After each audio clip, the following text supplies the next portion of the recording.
The North Sea is becoming the energy backbone of Northwest Europe.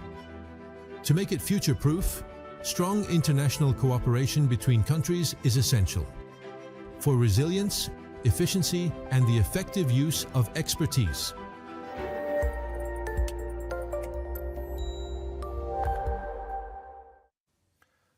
Good afternoon and welcome to this webinar on the future-proof North Sea.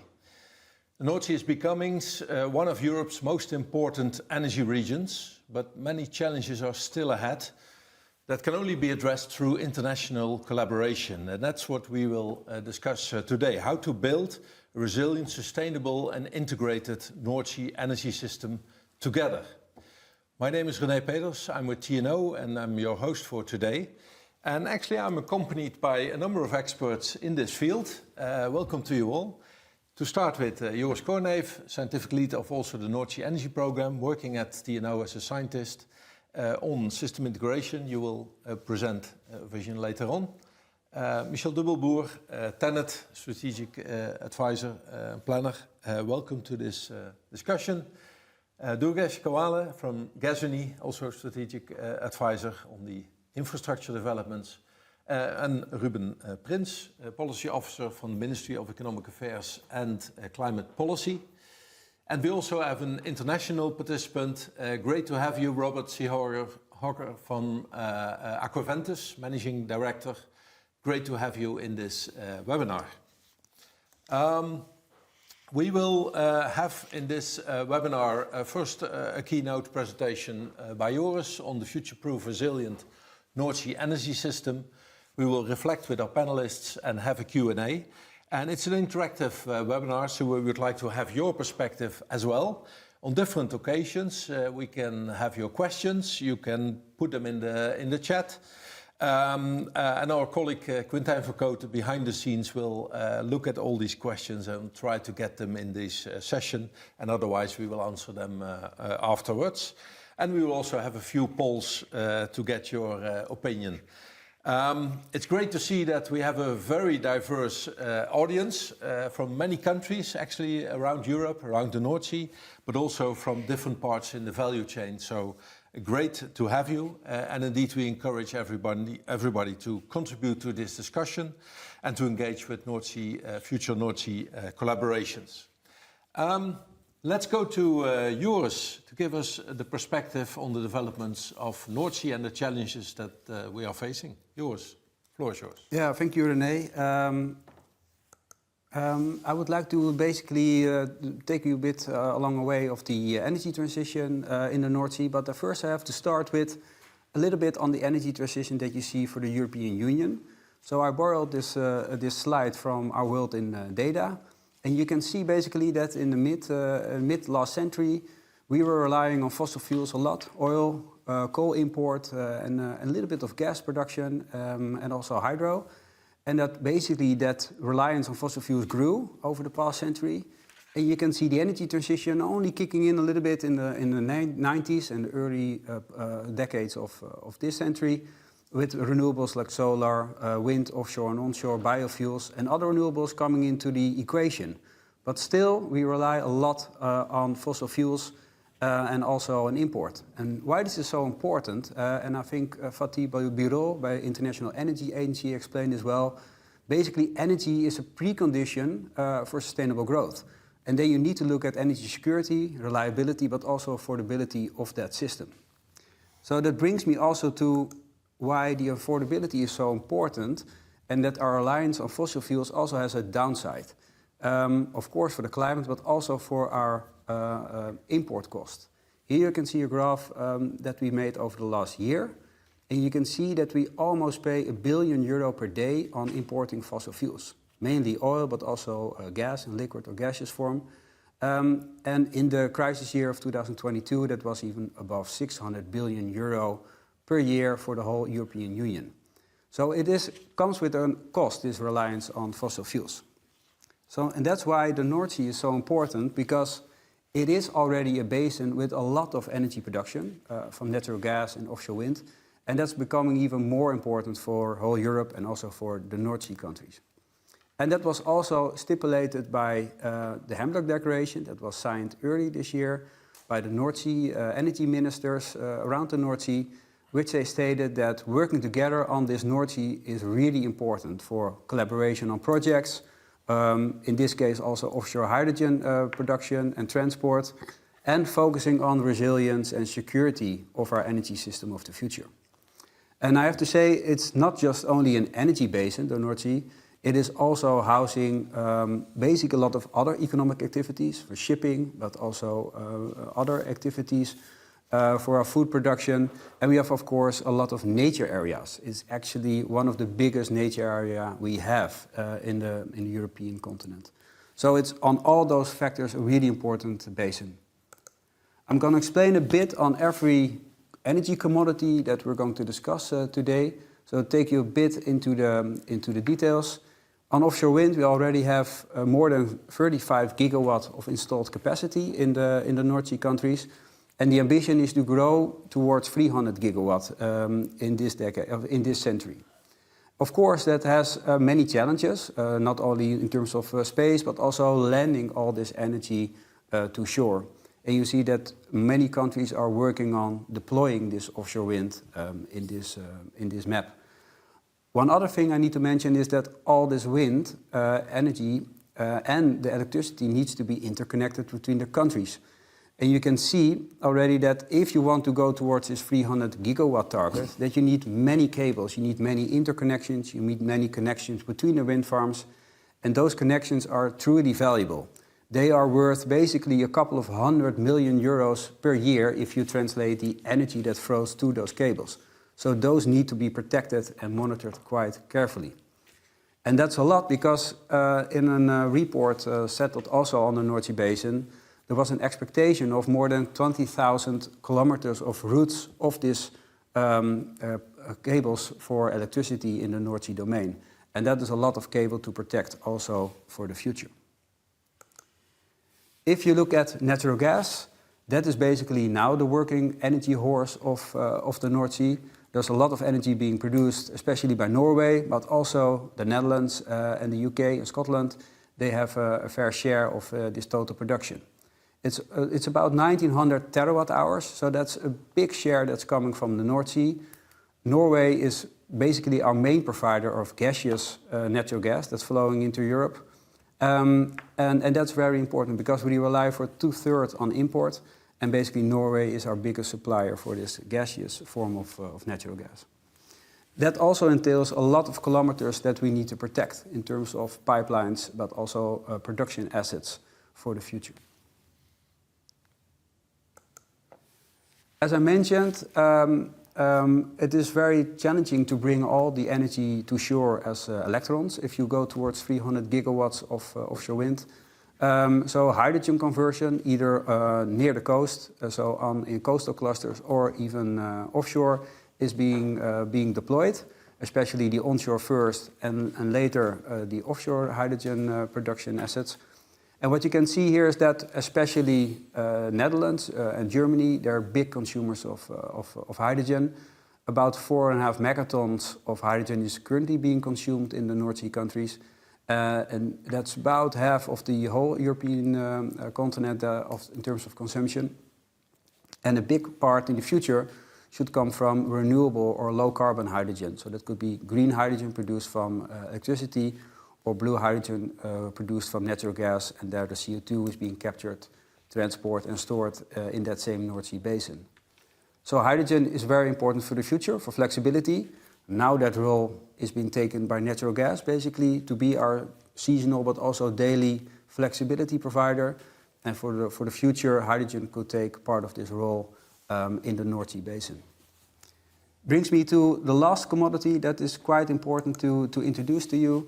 It's carbon capture and transport. So I explained, perhaps part of this hydrogen production is coming from blue hydrogen.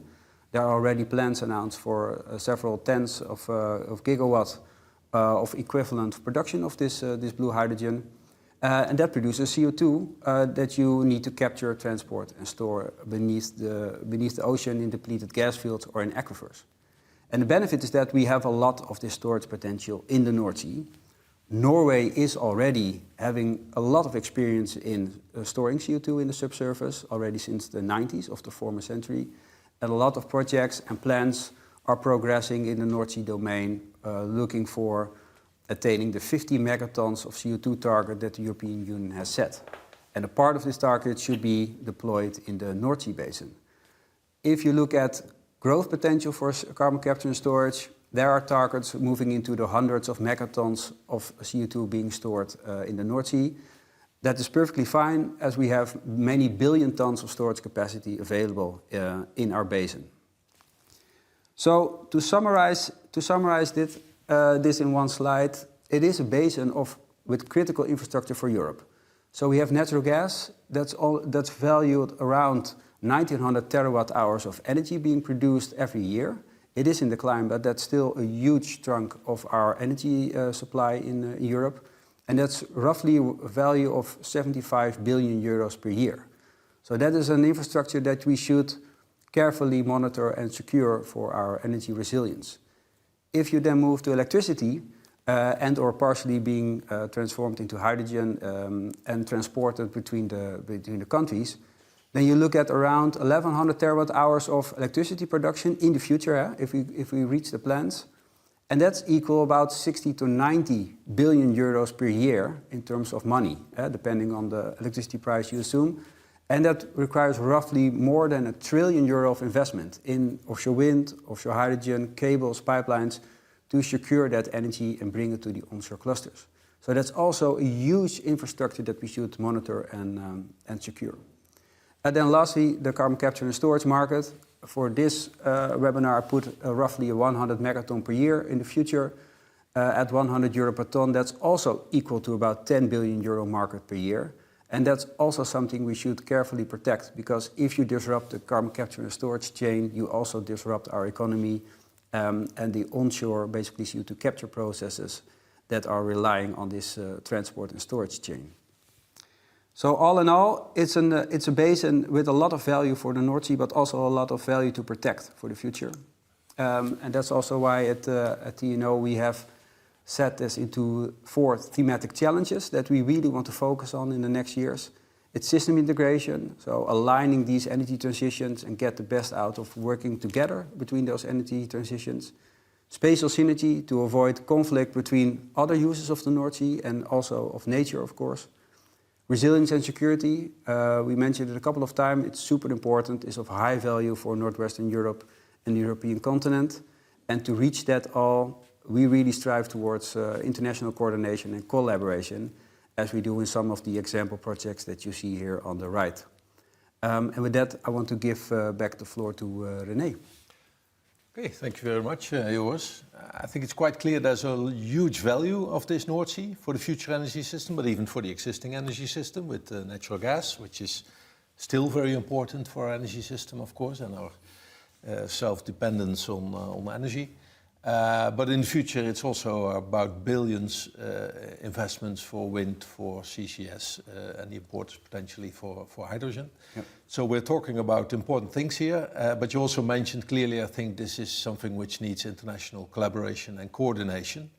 That's clear if you show the infrastructure maps, I think, for all infrastructures. It's all crossing borders and connecting markets. But there's a lot of challenges because it's also public investments, but you also seek private investments. And at the moment we see there's some challenges with getting, for example, the offshore wind capital investments released. Before I go to the panel, I would like to pose questions to the audience to see what you see as the biggest challenge actually to achieve this resilient North Sea energy system, which is secure and safe and reliable. And we have a few options there to choose from, and please fill out this poll that you see on the screen. Do you see the fragmented national approaches as one of the challenges? Because every country is going for its own planning and its own developments. Do you see cybersecurity and physical security threats as the biggest concern? Is it the limited offshore space or the ecological constraints that also Joris was talking about? A lack of investments, which we currently see a little bit happening in the wind sector? Or is it also delays in permitting and regulations to make this North Sea as a future energy system important for Northwest Europe? I see already voting has started, but before I look at the results, let's go to our panel. First to you, Durgesh. Infrastructure was mentioned a lot of times, it's very important. How important is it for Gasunie, and what do you see as the biggest challenge there to actually get this future North Sea infrastructure ready for gas, for hydrogen in your case, or CO2? First of all, thank you very much for the invitation today, René. Indeed, infrastructure is really important, right? What we see happening in the North Sea is one of Europe's biggest sources of energy in the future. But even as of today, it is the place where we get a lot of our energy from. Either it is produced in the North Sea, or we have infrastructure that connects different countries, and there is an infrastructure that transports energy across those infrastructures. So infrastructure is really important, not only existing, but also in the future. And for ensuring we have resilience, we need to keep the coordination and collaboration open across all stakeholders. Yeah. And if you talk about coordination, can you do that as TSOs across Europe, or do you need government there as well? We need coordination across all stakeholders, not only across TSOs, but also government, but also, especially when we have resilience as a topic, with the agencies involved in the coastal areas, agencies involved in monitoring the situation offshore. Such that there can be a rapid response in case of any failure or any alarms or any other events. Yeah, very important. That brings me to you, Ruben, because you're representing the Dutch government. Dutch government is also very active in international networks like North Sea Energy Countries Collaboration, NSEC. How important is it to collaborate in this area to roll out the future ambitions and plans of the Dutch government on the North Sea as an important base? Yeah, NSEC is really very important to us. We put a lot of effort in coordinating with the other countries on the North Sea. Of course, there are also limits to what you can coordinate, and there's also a lot of coordination that's done at a national level. Also, because we're really, one of the things with the energy transition is that we're in a hurry. Right? That's not only climate change, but also changing geopolitical circumstances. We don't have that much time. So I think it's very important to coordinate across countries, but also it's very important that countries really are putting their effort into establishing these new forms of renewable energy. Yeah, because I was thinking each country has its own priorities in general, right? And some countries like CO2 storage, like the Netherlands, Norway, Denmark, as yours showed, but Germany doesn't. So how do you, if countries have different priorities, can you organize and coordinate that on the North Sea level? Well, of course, we also have our own sort of parts of the North Sea where we are primarily responsible. So, so it's important to coordinate, but it's also important that because of the need for speed, that we really do what each of us thinks is essential for our own countries. But of course, the Netherlands is only a small country, so the collaboration across borders is essential for us. So coordination is important, but do not wait for what you can do in your own region. Indeed. For your ambition. Let's go to you, Michel. TenneT, of course, has already some experience. You have agreed to build an interconnector with the UK, the line link, and then a wind park in between. So that's really a new development with HVDC connections. How important is this international coordination for you? It's very relevant. Like electricity is a very fragile product, which is very sensitive. So it's important that it is very well interconnected, not only within the Netherlands, but also with the countries around us. In case of minor events, of tripping of a wind installation, you want to make sure that the system stays stable and balanced. So for that, international connections are very valuable. And also especially when we're going towards a system being reliable on variable, intermittent, renewable energy, it becomes more important to also be connected to other countries with other energy mixes or where there are time differences. Yeah, for to example, connect markets and to make sure that you have a balanced system. Exactly. For example, the example with the UK, they have a slightly different energy mix. They also have some nuclear in the mix, which you can import, but there's also a 1 hour time difference, which is very valuable. And if you look at, for example, Norway is also a very important country. They have, for example, the hydro storages, which can also help balance also in a bigger context. So, and there are more examples of how this international. We asked the audience for the challenges. What is the biggest challenge you see from the power perspective? Well, what I see, and if we talk about collaboration, we just talked about international collaboration. But what I also see, and that's something we can do within the Netherlands, is also the collaboration across the entire value chain. Yeah. So what I mean with that is that we focus on the collaboration, like, okay, how can we enable the entire value chain from the wind developer, conversion, storage, industrial demand, and also what's the role of the TSO also in the middle there. Yeah. And for each party in the system, the business case needs to work, and eventually the entire coordination needs to work. And that's a very fragile balance. We see that, of course, at this moment, well, demand's not really picking up, and that's directly affecting also the investment in the offshore. Yeah. So the value chain means not only the offshore wind and the transport, but also the landing and even the uptake in the industry, and maybe even conversion or storage onshore. Yes, you need it all to make a functioning system, especially given the phase of the energy transition where we're currently in, where you get more variable renewable energy into the system, and it needs to be absorbed, and the match between supply and demand is not always equal, and the wind's not always blowing, and in the other times you also need something at least to keep the lights on. Yeah. Let's go to the international perspective. Robert, from Aquaventus, do you recognize these challenges that we are discussing, and how is that perspective from the German side? Absolutely, and thanks again for the invitation to be your international intruder into that webinar. So I can only echo what has been said, and we also see in the similar changes on the German side, but also through that collaboration, I think we have possibility to overcome that, and also with regards to how to access large energy amounts. I mean, you see that on the picture behind me. We truly believe that the interplay between electrons and molecules is the way forward, also with regards to having access to large energy amounts, which the North Sea provides. We think that through the Aqueductus pipeline and through the transportation of molecules in the pipeline, we have with a non-discriminatory access with collaboration between states and international, beyond international borders, national borders. I think that's the way forward. Okay, thank you very much.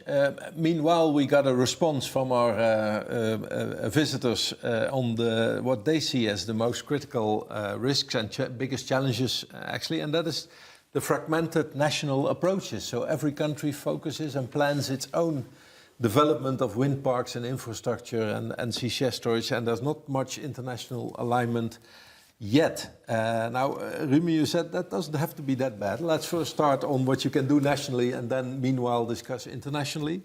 But the audience says that is the biggest concern, actually. Everybody's doing its own thing, but doesn't coordinate in planning, in infrastructure. Do you recognize this? Or? Well,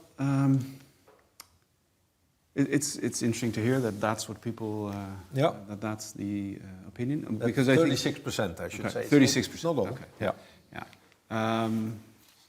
I think many of these challenges are really considerable. Mm-hmm. I think international collaboration is really very important and essential. But I think in our day-to-day work at the ministry in trying to get these offshore wind farms for the future realized, I wouldn't say it's the biggest hurdle. Mm-hmm. I mean, there's really, So I think it's more of an opportunity, of a chance, than I would say that it's then for us, currently, as I view that from within the ministry, that it would be the biggest challenge. Okay, so you see it as an opportunity to coordinate, to actually smooth the planning cycle, Yeah. or reduce the costs maybe. Yeah, of course. And of course, I could link to what you said, Michiel. Indeed, sort of cross-national connections, especially for the electricity grid. I mean, that's immensely valuable. And of course, we're working on those as well. Yeah. So, and of course, we're doing really a lot within NSEC, the North Seas Energy Collaboration, to bring that international collaboration forward. Okay, thanks. Actually, the second one on the list was cybersecurity and physical security threats. Third is the limited offshore space and ecological constraints. Lack of investments is 4. I would have expected that to be a little bit higher. And delays in permitting and regulation.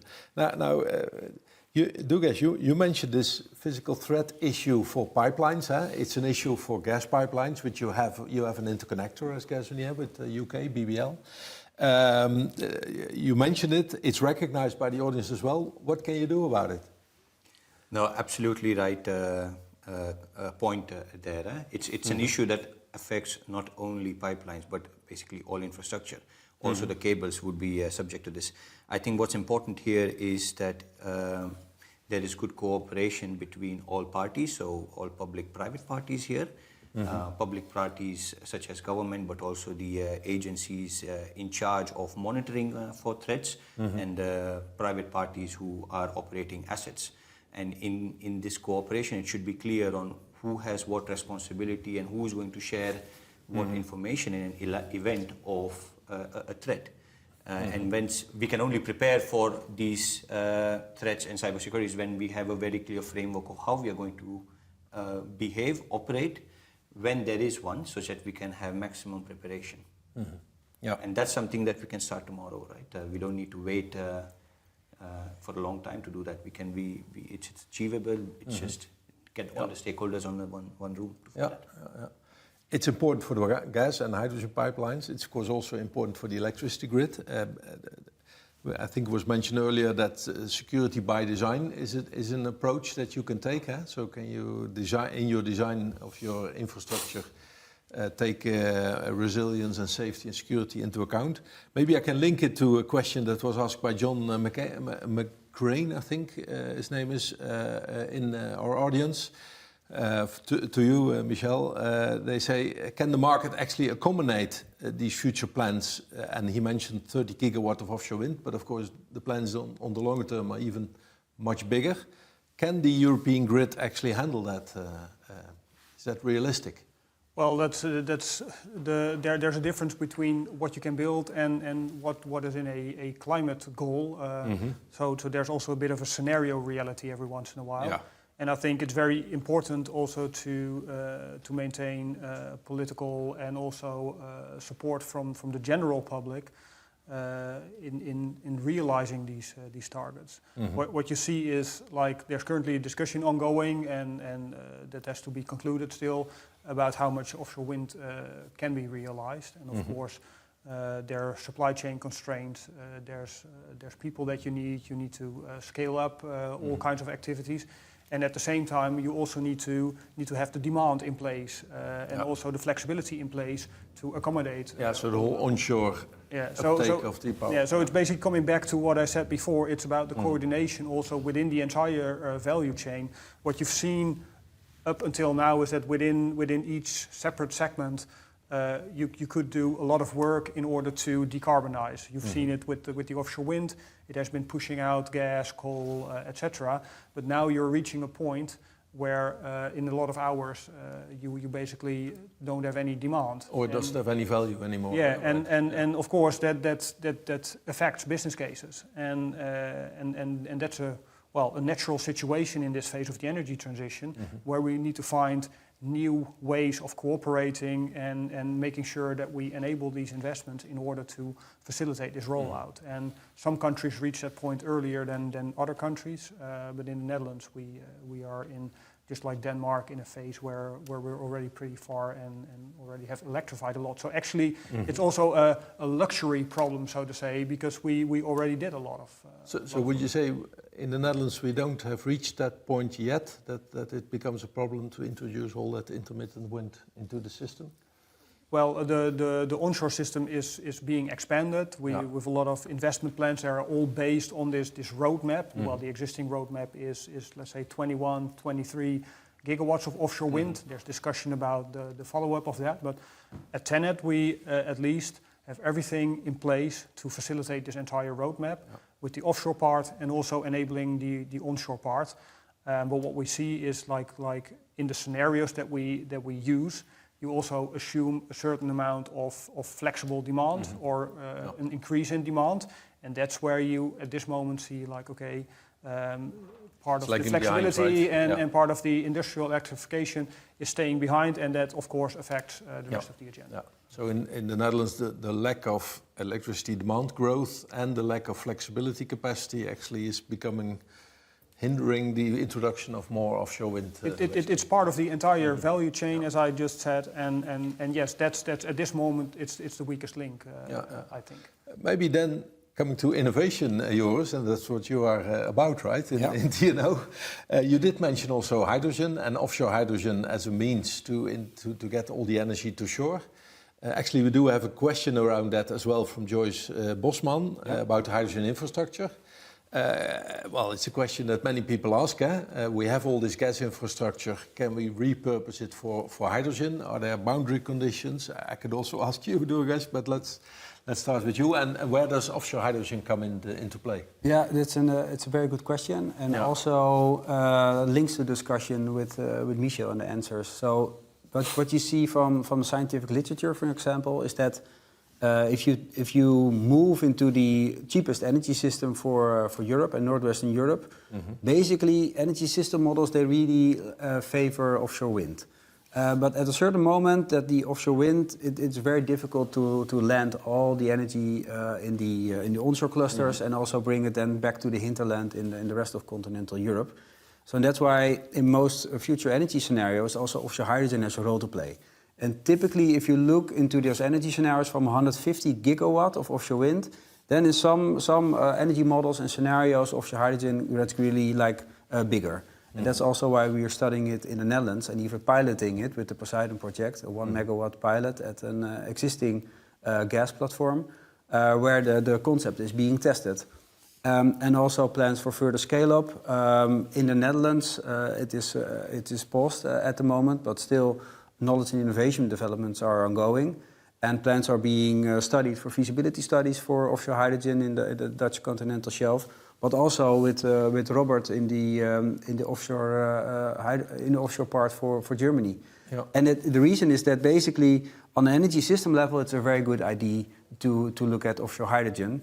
But if you look at the perspective from the investor, from the project developer, it's still tough to challenge to get the first commercial or even pre-commercial projects off the ground. So that is a little battle between what would be the cheapest end game of the energy system and how to get there. So isn't that one of the big challenges here, that the system value is quite clear, but the individual investability for a project developer or an asset developer is difficult because there's societal value, but not especially the business case. Yeah. Maybe referring to Robert, because I know Aquaventus is very active on both developing offshore hydrogen pipelines with Aqueductus, but also developing offshore hydrogen in the Sen1 area in Germany.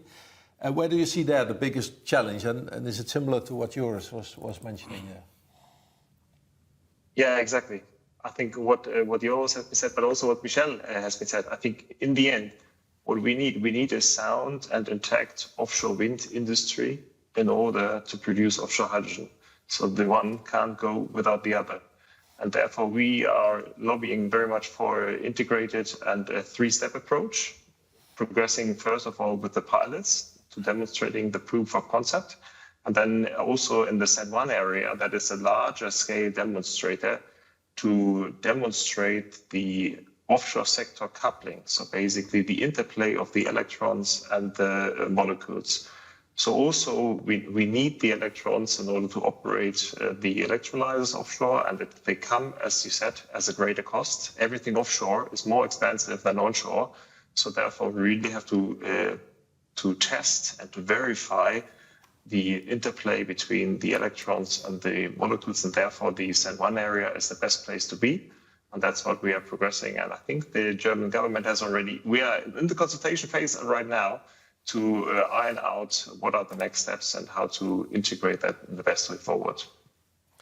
Thank you. I have a question for Maximilian Demnitz. And I think I should address it to you, even, because you mentioned the current lack of investments in offshore projects in general. There's infrastructure development, but also wind projects and others. And currently offshore projects inherently are more expensive due to the lack of scale in times when public support via subsidies is scarce. I think he refers to the fact that now public support is again needed to develop these wind parks and to attract investors in this space. Can you say a little bit how the Netherlands is approaching this challenge? Because we didn't have a successful wind tender for the last 2 years, and now we're getting this contracts for difference scheme into play, right? Indeed, yeah.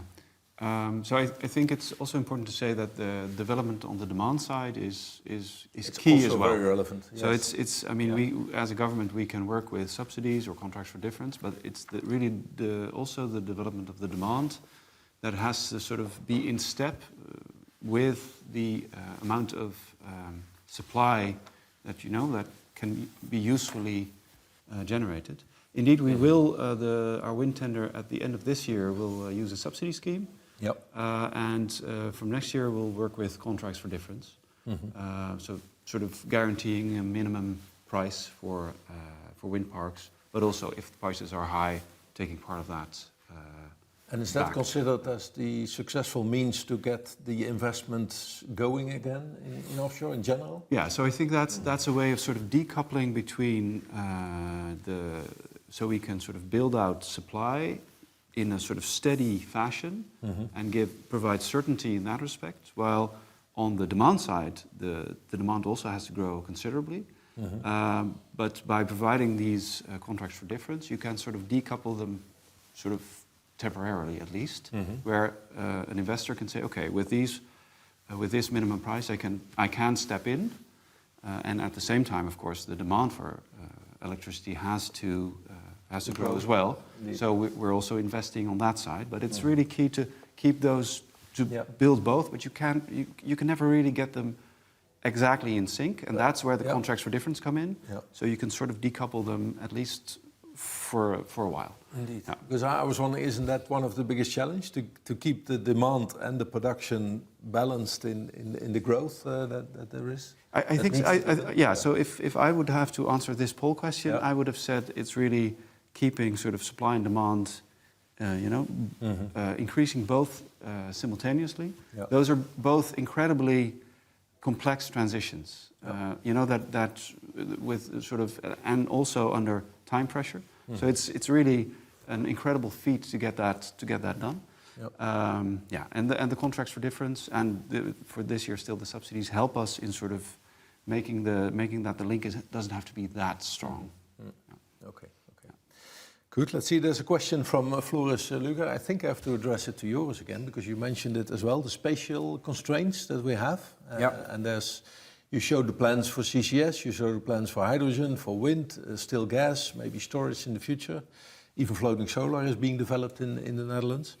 The question is on this spatial constraints. How are we going to prioritize? And all different developments are consuming a lot of space in the North Sea. Which considerations exist to use this space more efficiently? And how can we use more efficiently the space actually? And also to leave sufficient space, as you mentioned, for ecology and for nature. Yeah, this is a super important topic and also a good question, I might say. I think there are two elements, or two pillars also. One of them is how do you prioritize? That's something typically that lies with the government or governments, I must say. Because we have a Programma Noordzee, so Program North Sea, that is taking shape for the next phase, 2028, 2033, where basically the new spatial plan of our part of the North Sea is being shaped. But there's also an international collaboration called the Greater North Sea Basin Initiative, where also the North Sea countries together basically look at their spatial planning and see how they coordinate that spatial planning also part of the energy transition. So that is basically the governmental part of this answer. And prioritization really lies with the governments and it could be a case-by-case, region-by-region basis, what has priority over there. Maybe it could be defense in one area, maybe it could be energy in the other, but that lies with the government. I think on the other pillar that I want to explain is that there are innovations possible or ways possible to co-locate different options in the offshore domain. Can you give an example? Yeah, good. I think one of the spatial conflicts that we are now looking into in one of our research programs is basically the spatial conflict between carbon capture and storage, which is subsurface, but it requires monitoring and access of a drilling rig to drill a well to store the CO2 in the subsurface, and offshore wind, because they may take the same part in the spatial domain. But if they both take basically for many decades and occupy that space, then you cannot use all of our ambitions. And so if you work across new innovations, could be technical, but also more social, so how do people work together, that you can find solutions that they can be co-located in a certain place. Yeah. Okay. There's a lot of questions coming in, so great to have your input from the people who join. We cannot address them all, but we'll register them and get back to you. But I would go to the next step and the next question and poll that we have, because this is about what should be done first. What should be orchestrated first to accelerate the development of the future-proof North Sea energy system. And we have identified a number of options here. The joint infrastructure planning, so that's really to orchestrate and jointly plan on pipelines and cables. More international governance and policy alignment with governments, investment and funding mechanisms, jointly probably or coordinated. Security and resilience standards internationally, or innovation and demonstration projects. So please put your vote over there, and we will. What's your first thinking, Durgesh, if you see this list? Infrastructure planning, would that be helpful, or is it already happening? I think the infrastructure planning is ongoing. From my point of view, the first acceleration needs to come from the demand side. Right, so the second option here, international governance policy, and then investment and funding mechanisms, they both partly address the demand issue. If there is sufficient demand, then I'm sure there will be plenty supply, and as Michelle has already pointed, there is a lot of potential to supply, and now the question is, how are we going to absorb all that energy into our grids? And that can happen via many different pathways. Okay, that's been mentioned a few times now. Let's get to Germany. Robert, what would you think needs to be orchestrated first to get this value of international collaboration in future North Sea planning? I think, in fact, there is already a lot of things being orchestrated very well. I think for us, and also within Aquaventus, it's time for executing. So there is, I think, not a 100% clear roadmap, if you look at the year 2045 and 2050, but nevertheless, the next steps to come, they are already aligned, and I think it's time for executing them. And also with regards, and getting back to the headline of that session here, resilience, we are sure that with the energy demand we do have in continental Europe, and especially in Germany, we are dependent on imports. Therefore, we need to diversify these imports. I think that is the first aspect. And secondly is, we also have to have a strong home or domestic production. And that is something we need to execute in the end. So we can orchestrate a lot, but in the end, we need to get to execution. And what is hindering now the step towards execution in Germany, or in general? I mean, basically, it is, as you said initially, that's the from an offshore hydrogen perspective, there needs to be sufficient demand, and demand that pays off the setup costs, the investment costs right now. So getting everything offshore is more expensive than doing onshore. We all know that the hydrogen production onshore is quite covered with obstacles. So we need to overcome these obstacles. We need to do that also on the offshore part as well. And once Therefore, we need to have funding and risk mitigating measures also on the offshore part. And then I think we will get it going, as rightly said, in the end, from a system perspective, it will play an important role. Offshore hydroelectric will play an important role, but now we need to allocate who's doing what. And first of all, we need to have a sound and intact offshore wind industry as well. Is this a call to action to the German government or is it to the industry? Both, basically, but hand in hand, but primarily the German government. Okay, good. TenneT, Michel, I should say, of TenneT. Actually, I do have a question here, but first let's go to, you are collaborating intensively already within NSEC with the electricity TSOs across North Sea, right? Offshore TSO collaboration. Offshore TSOs collaboration. We're also partly involved in NSEC, or at least advancing. Yeah, is that sufficient for the collaboration and the coordination across North Sea? Well, I also want to reflect on the point that Ruben was mentioning. I think he mentioned a very valid point in like developing the offshore wind in sync with the demand. I think that's one of the critical parts. So if we talk about orchestrating, we need to ensure that we orchestrate that balance. And what I think is that you need to look like, okay, how do you incentivize that in the right kind of way? And I believe we already have a lot of tools in our toolbox. I think a lot of the system developments we already, well, in the ballpark, we kind of know how it should work. And what you could do, and that's just a bit out of the blue here maybe, but it doesn't matter whether you need 3 or 10 gigawatts of electrolyzers, for example, but like you know what the minimum amount is, so at least you could already steer on the minimum amount, and that's between brackets a risk-free option without over-investing in one part of the system, because that's sort always of no regret option. Yeah, you need to look at the no regret options and take the first stride forward there, and then of course the system will further develop. And what the end state is going to be, I don't know. I don't think any one of us here at the table knows. But like you need to start making these no regret steps, and from there see how things further develop, and also tweak the tools that you have in your toolbox. You need to tweak them and see like, okay, how can we ensure that we de-risk for the different parties?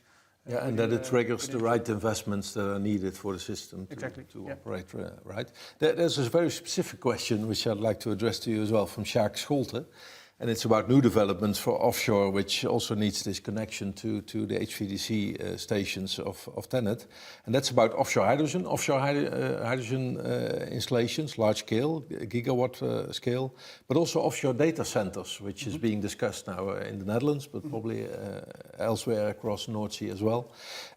Is it actually possible? What is TenneT's position in organizing the power supply for these type of large users in the offshore environment, directly connecting to HVDC offshore stations? Yeah, well, in principle, it is possible to connect to an offshore platform. If you look it's called the ontwikkelkader. You can see there, like I take the example of a 2 gigawatt platform.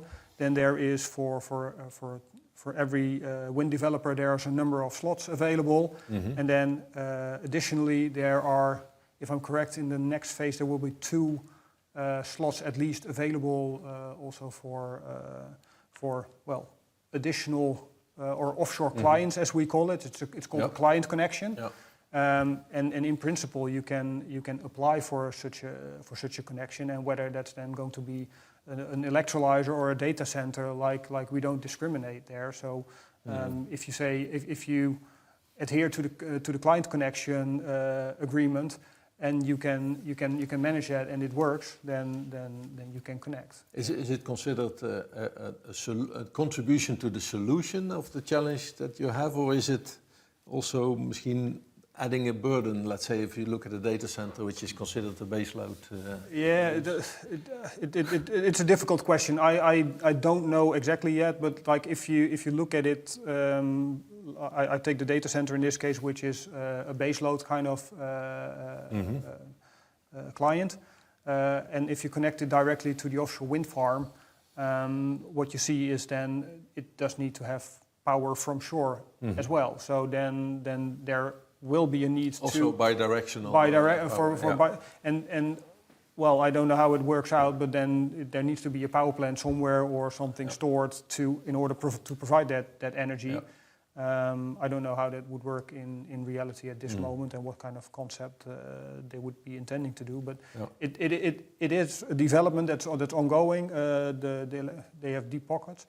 If you look at the electrolyzer, it could be a bit more interesting because they can take away the peaks. Yeah, they can be more flexible. Yeah, but then with the electrolyzers, then of course, if you only can take the peaks, then you only have a limited amount of running hours and operating hours and a very high capex. So it makes it, from a business case, a bit more challenging. So it both has its pros and cons. I don't know where the market will develop.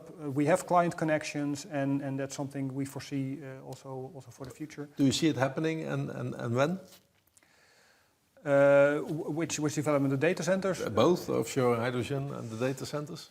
Well, if I look at the offshore hydrogen, then depending on how fast pilots go in the Netherlands, then we're talking late 30s, early 40s at best, in my personal view. And data centers, I find it hard to say. If you put a data center on a jackup vessel, you can already put it there. And I think it's already possible. I don't know how it works and from an operational side on the data center, but I think that's kind of possible. Yeah. Okay, let's go back to the question that we asked for the audience. What should be orchestrated first? And there's no clear winner here. Actually, 4 of the 5 solutions have sort of equal votes, about 20 to 25%, between joint infrastructure planning, international governance and policy alignment, investment and funding mechanisms, and innovation and demonstration projects, even also nearly 20%. And only the security and resilience standards is quite low, 6%. So there's no clear winner here. Ruben, what would you have selected here? Or any other, maybe, a first orchestration priority to get this future-proof North Sea energy system? I think there's a theme that runs through these, which is also knowledge sharing. I think I would have chosen the easiest one, which is innovation and demonstration projects, but that's also because that's close to your heart. Well, also, but it's also would be the easiest one to sort of realize. And I think the others are also very important, but are also more complicated to get done well. And the devil is in the details if you start doing that. So, Yeah. Okay. Let's take a question again. Rian Mostert, and I think I address it to you, Dugesh. It says the government in the Netherlands drastically made some choices regarding the inland hydrogen network development. Well, it's going to be developed, but it takes a little bit more time. Does this have any effect on the offshore network? And how does it affect the international plans? If also the offshore network will be delayed in its planning, will it have an effect, obviously, on offshore hydrogen development? And does it have an effect on wind deployment as well, in your view? And how do you see the timing? Michel mentioned end of the 30s. What is your perspective? Oh, that's a great question, I think. Complex, maybe. Complex, very complex. Yes. Because, well, the first thought that comes to my mind is, yes, there is a big dependence on the onshore network and the offshore network. When we want to understand what that dependence is, we need to first understand where will offshore hydrogen be produced, where will it land, at what conditions is it going to land in terms of technically speaking, gas quality or pressure conditions. So from an operational point of view and network development point of view, these are important questions that we need to understand, and that depends on the planning and policy ambitions on offshore hydrogen itself. So there is no one straightforward answer to say when will a certain network development plan be delayed, but of course, as far as possible, we try to take all of these variables into account and into our planning. Permitting is a big aspect as well, right? And not all variables are within Gashuni's realm of control, so to say. Yeah. And that's why it's important that we try to make these plans together with government, together with the other stakeholders involved in the entire value chain. And maybe also together with Germany. Aquaventus is developing its plan for an offshore hydrogen pipeline, which is part of the Kernnetz strategy, if I'm well informed. So it's part of the onshore hydrogen grid developed as well. How dependent is it on the international connections that you need to make sure that it's being used sufficiently and it serves its purpose to connect markets in the future? Robert. Absolutely, I think it's half. So we intend to have the capacity of 10 gigawatts for offshore hydrogen production, but the pipeline itself has a capacity of 20 gigawatts for hydrogen. So which means 20 minus 10 is there's 10 gigawatts left for international imports into Germany, transported through the Aquaventus pipeline. Yeah. Okay. We're already getting towards the end of the webinar, but there's an interesting question, and I think I have to address it to Joris, because one thing which was not mentioned sufficiently, I think, or not at least discussed, a question from Erik Persoon. To balance the entire system, we need much more large-scale storage options, either for electricity but also for hydrogen potentially. Where will this happen? Is this going to be offshore or onshore, and what will develop? And when? Super interesting. I should have mentioned it actually in the presentation, but Europe is basically, we have gas storage-wise, we have 1,000 times more storage capacity than the biggest storage capacity in electricity, which is pumped hydro. So we rely now on our gas storages. So in the future, when you really want to store big amounts of energy, you cannot also rely on electricity storage alone. So you need probably also a big storage capacity in terms of hydrogen or a synthetic natural gas or another hydrogen derivative molecule, basically.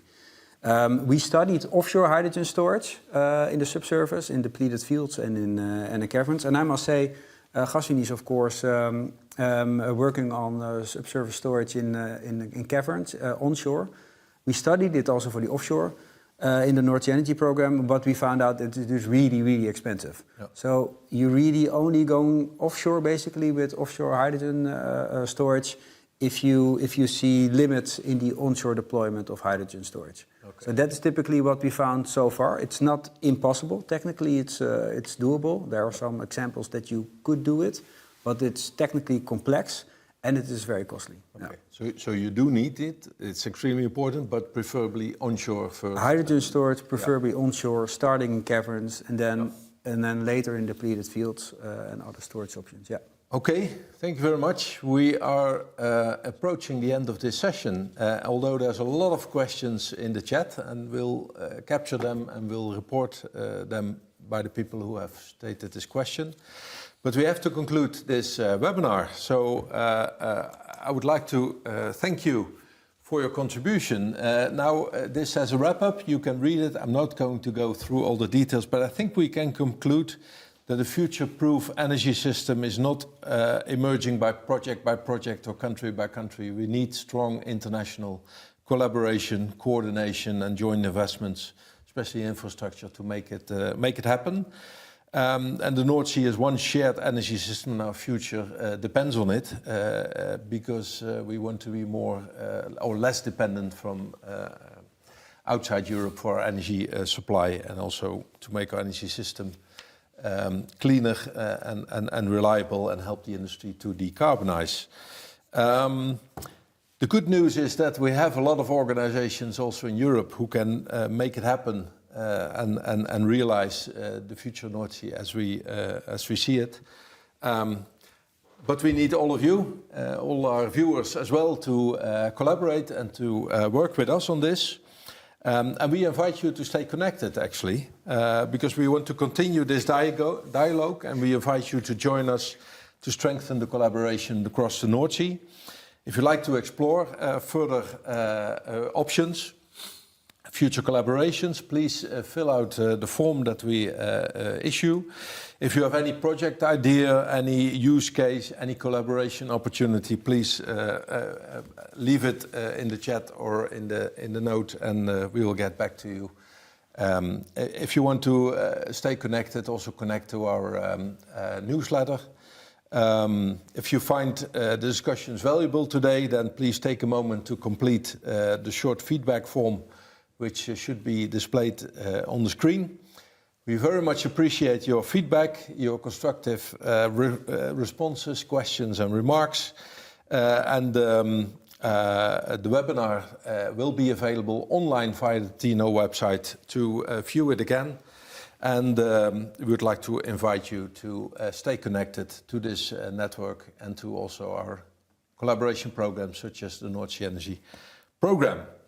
Then I would like to thank all our participants and our people in the panel. Joris for the presentation, Michel Dubbelboer, Tenet, Durgesh, Kawala, Gazuni, and Ruben Prins from our Ministry of Economic Affairs and Climate Policy, and of course our international partner Robert Seehor from Aquaventus. Thank you very much and looking forward to meet you again. Thanks for joining. Innovative projects like Oranje Wind aren't enough. We need aligned goals, timing and ambition. We need a blueprint for a system this complex. That's exactly where we come in. We bridge the gap between technology, infrastructure and partners so we can move beyond national plans and build one future-proof offshore energy system that works.